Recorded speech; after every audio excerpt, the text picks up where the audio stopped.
YouTube. This is Dave with Spinner Rack Studios, and welcome to the channel. And we're going to do Tales of the Spinner Rack. Did a series of that last year, I believe, and haven't done any this year. And for the most part, I've changed up the comic books that were on the racks from last year. So hopefully what you'll see is, for the most part, newer stuff. Maybe some carryover from last year. And also for those of you who watch Graphic Man's channel, and specifically Four Color Fossils, some of these books I've shown on that show. But anyway, we're going to do this side of the rack here. All right, so as I usually do, let's just kind of slowly pan down this side of the rack here. I don't know, hopefully this will kind of bring back memories maybe of when you were a kid and you go to 7-Eleven or perhaps wherever your mom or dad would take you to buy some comic books. And perhaps you saw some of these beauties on the rack. But anyway, so let me shut the camera off here and I'll pull these books off and we'll take a closer look. Okay, I'm back, and by the way, it's Labor Day weekend. Hope you're enjoying your holiday weekend. I'm shooting this on Sunday. Having a pretty good weekend, other than it is just hotter than hell here. It's in the mid-90s here in Colorado, and just a lot hotter than what it should be. And what you see in front of you will need no introduction. This, of course, is Silver Surfer #1. Not the first appearance of Silver Surfer. Of course, that occurred in the Fantastic Four magazine, but classic cover by John Buscema. Okay, next is a Turok cover. This is number 58. And the cover is by George Wilson. George was a trained painter. He was a commercial illustrator and then just did a whole bunch of painted cover work for Dell and Gold Key. And he does beautiful work. You know, I didn't really get into this kind of stuff when I was younger. I was focused on superheroes, primarily Marvel and DC. But in recent years, I've just really gotten into these painted covers and really enjoy them.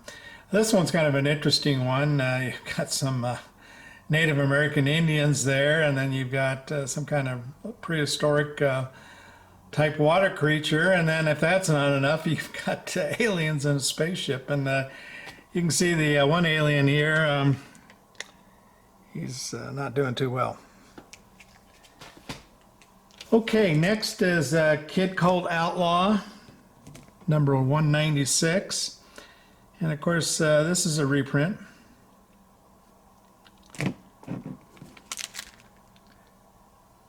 Oh, and by the way, the cover art is by Werner Roth. Next, we got Marvel Presents Guardians of the Galaxy. This is issue number 10 from 1975. An Al Milgrom cover. Next up, we've got a great Silver Age comic, The Avengers, number 45. And of course, this is a John Buscema cover.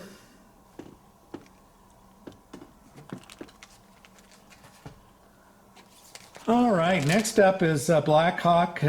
This is, let's see, issue 157 from 1961. I suspect this is a Dick Dillon cover.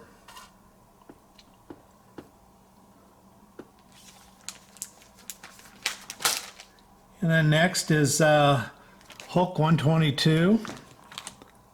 A Trimpy cover, or is it Trimp? I'm not sure whether it's pronounced Trimpy or Trimp. But love these older Hulk covers.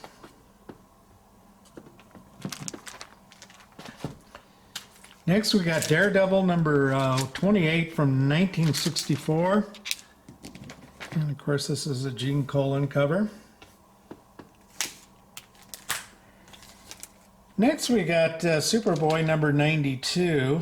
And this is kind of a special cover to me. You may have heard of the so-called birthday covers. And that is, that comics that have a published date of the month and the year that you were born, and I was October of 1961, and that is the dating of this comic book. And big surprise is a Kurt Swan cover.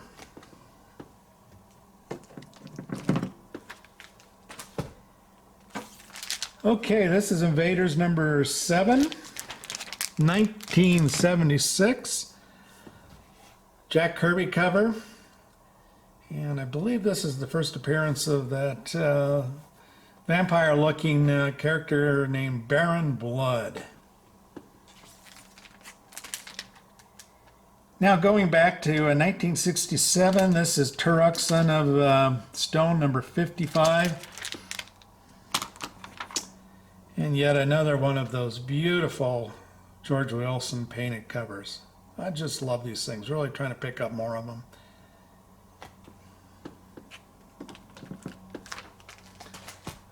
Okay, and now we're going to go back to Kurt Swan. This is Action Comics 325 from 1965.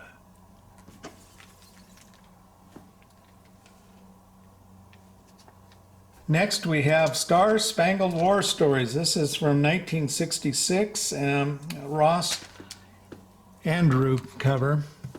And Ross was also a co-creator of The Punisher, I believe.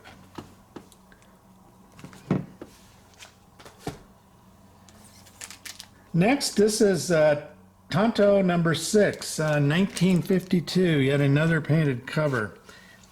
Could not find a credit for who did this painted cover, but it's a beauty. And I will also add that the copy is it's fabulous. It's like a file copy. But look at the colors on that. It's just really pop. Okay, now we're moving into Unexpected.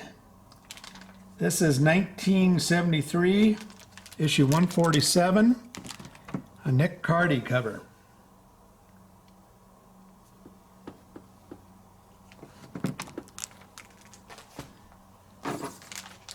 And here we have Wild Bill Pecos Westerner. This is issue 24 from 1949, cover by Mort Lawrence. You can see that right there. All right, moving back to Marvel, Amazing Adventures, issue number 5. This is from 1970. This is a John Buscema cover. What's interesting about this issue is it has a story that's penciled by Neil Adams. And then in the letters page is a letter from Paul Levitz. And of course, Paul Levitz, a longtime DC I believe writer and maybe artist, but perhaps best known as DC president for a number of years.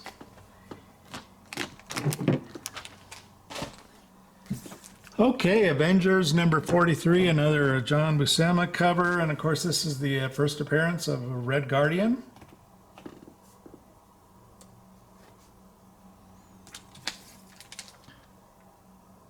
Tomahawk, 78, 1962, Dick Dillon. That creature there, he's supposed to, probably look mean and nasty, but if you look at him closely, he actually doesn't look particularly mean. He looks kind of friendly.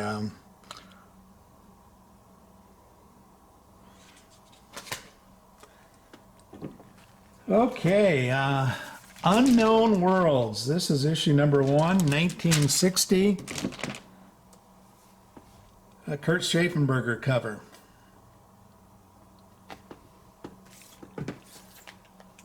Strange Adventures 129, 1961.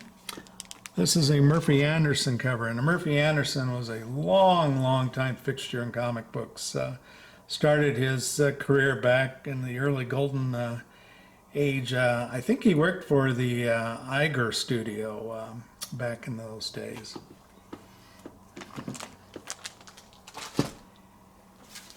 And here's one of the 80-page giant G25s. Jimmy Olsen, issue number 95. I've been trying to pick these up. I'd kind of like to put together a run of these. Not sure I'll ever be able to do it, but now and then I try to pick one up when I can find them. Nicer copies they're kind of getting a bit pricey. I should have done this about 20 years ago. Okay, here we have Strange Tales 149. This is a 1966 issue, and I'm sure you all can recognize the artist is Jack Kirby. Defenders number 8, Sal Buscema, 1973. Sal's an interesting artist. He's one that sometimes I don't care for his work, and then other times it's pretty good. This is a cover that I like. I really like the surfer in there. And then we're going to finish with yet another Sal Buscema cover. This is from 1976. And of course, this is Peter Parker, the Spectacular Spider-Man #1. This would have been a comic book that I picked up very early when I became a collector. It's always been one of my favorite. I love that classic Spider-Man pose where he's on the wall there, and you got the tarantula about to knock him off the wall, it looks like. But one of my favorite covers, and like I said, one of my first books that I probably purchased at a comic book store, and it would have been at a Mile High shop, I'm sure. All right, well, that does it for that side of the rack, and so hopefully you guys have enjoyed the video, and continue having a great weekend. Take care.